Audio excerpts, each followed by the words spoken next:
Good morning Kerala. ഇന്ന് November 25. മുന്നണിയിൽ പ്രതിസന്ധി. തദ്ദേശ തിരഞ്ഞെടുപ്പിൽ വിമതർ ഉറച്ചു നിൽക്കുന്നു. തദ്ദേശ സ്വയംഭരണ സ്ഥാപനങ്ങളിലേക്കുള്ള തിരഞ്ഞെടുപ്പ് അടുത്തതോടെ വിവിധ മണ്ഡലങ്ങളിൽ വിമത സ്ഥാനാർത്ഥികൾ പിന്മാറാൻ തയ്യാറാകാത്തത് മുന്നണികളിൽ കടുത്ത പ്രതിസന്ധി സൃഷ്ടിക്കുന്നു.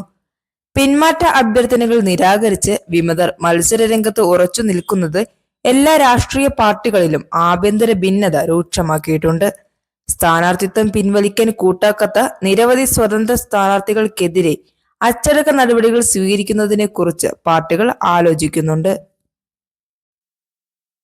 തദ്ദേശ തിരഞ്ഞെടുപ്പ് തപാൽ ബാലറ്റിനായി ആവശ്യം. CPIക്ക് ആശങ്ക. തദ്ദേശ സ്വയംഭരണ സ്ഥാപനങ്ങളിലേക്കുള്ള തിരഞ്ഞെടുപ്പ് അടുത്തിരിക്കെ തപാൽ ബാലറ്റിനായി സർക്കാർ പൗരസംഘടനകളിൽ നിന്ന് നിരവധി അപേക്ഷകൾ സംസ്ഥാന തിരഞ്ഞെടുപ്പ് കമ്മീഷന് ലഭിച്ചു. എന്നാൽ പഞ്ചായത്ത് രാജ്, മുനിസിപ്പാലിറ്റി നിയമങ്ങൾ പ്രകാരം തിരഞ്ഞെടുപ്പ് ഡ്യൂട്ടിയുള്ള ഉദ്യോഗസ്ഥർക്ക് മാത്രമാണ് നിലവിൽ തപാൽ ബാലറ്റ് അനുവദിക്കുന്നത്. വോട്ട് ചെയ്യാനുള്ള വനം വകുപ്പ് ഉദ്യോഗസ്ഥരുടെ അവകാശം തടസ്സപ്പെടുത്താൻ സാധ്യതയുള്ളതിനാൽ കടുവ സെൻസസ് ഷെഡ്യൂൾ മാറ്റിവെക്കണമെന്ന് CPI സംസ്ഥാന സെക്രട്ടറി ബിനോയ് വിശ്വം ആവശ്യപ്പെട്ടു.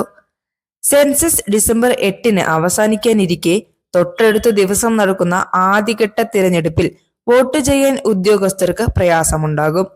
കൂടാതെ UDF പ്രകടന പത്രിക പ്രസിദ്ധീകരിച്ചു. മാലിന്യ സംസ്കരണം, ഭവനം, പൊതുജനാരോഗ്യം, തദ്ദേശ ഭരണത്തിലെ ശക്തിപ്പെടുത്തൽ എന്നിവയ്ക്ക് ഊന്നൽ നൽകി UDF തദ്ദേശ തിരഞ്ഞെടുപ്പിനായുള്ള പ്രകടന പത്രിക പ്രകാശനം ചെയ്തു. തെരുവുനായ ശല്യം, വന്യജീവി ആക്രമണം എന്നിവ പരിഹരിക്കാൻ പ്രത്യേക നിയമങ്ങളും സ്ക്വാഡുകളും പ്രഖ്യാപിച്ചിട്ടുണ്ട്.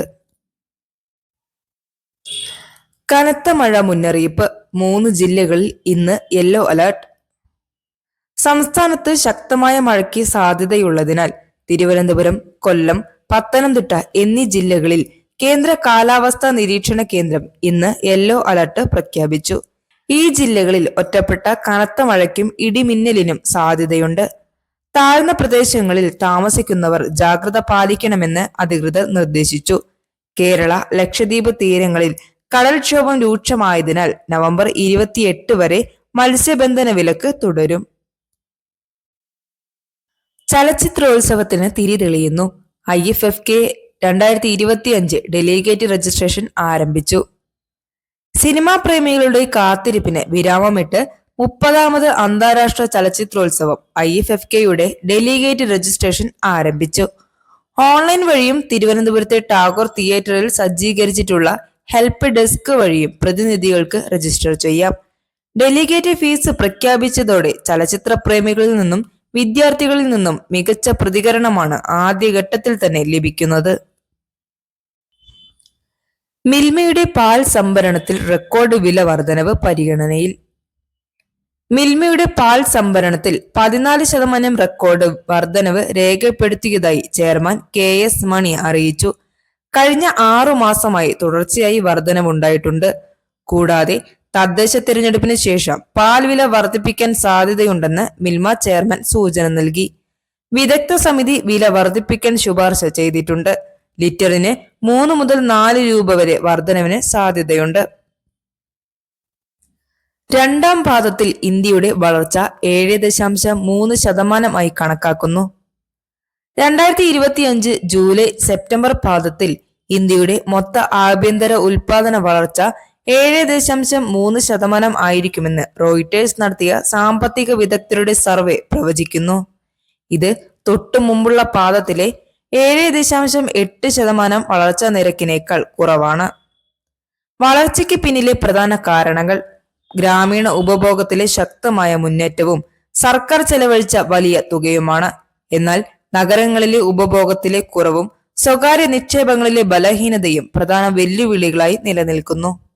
എത്യോപ്യയിലെ അഗ്നിപർവ്വത ചാരം ഇന്ത്യൻ വ്യോമയാത്രാ ഗതാഗതത്തിന് തടസ്സമുണ്ടാക്കാൻ സാധ്യത. എത്യോപ്യയിലെ അഗ്നിപർവ്വത സ്ഫോടനത്തിൽ നിന്നുള്ള ചാരം കലർന്ന മേഘം ഇന്ത്യയിലേക്ക് നീങ്ങുന്നതായി റിപ്പോർട്ട്. മണിക്കൂറിൽ ഏകദേശം 100 മുതൽ 120 കിലോമീറ്റർ വേഗതയിലാണ് ഈ ചാരമേഘം സഞ്ചരിക്കുന്നത്. വിമാനങ്ങളുടെ എഞ്ചിനുകൾക്കും ദൃശ്യപരതയ്ക്കും ഉണ്ടാക്കാൻ സാധ്യതയുള്ള അപകടങ്ങളെക്കുറിച്ച് directorate general of civil aviation വിമാന കമ്പനികൾക്ക് മുന്നറിയിപ്പ് നൽകിയിട്ടുണ്ട്. പ്രത്യേകിച്ച് പടിഞ്ഞാറൻ വടക്കൻ വ്യോമ ഇടനാഴികളിലൂടെയുള്ള വിമാന സർവീസുകൾക്ക് ഇത് തടസ്സം സൃഷ്ടിക്കാൻ സാധ്യതയുണ്ട്. India 201 all out. കൂറ്റൻ ലീഡുമായി ദക്ഷിണാഫ്രിക്കയുടെ ആധിപത്യം.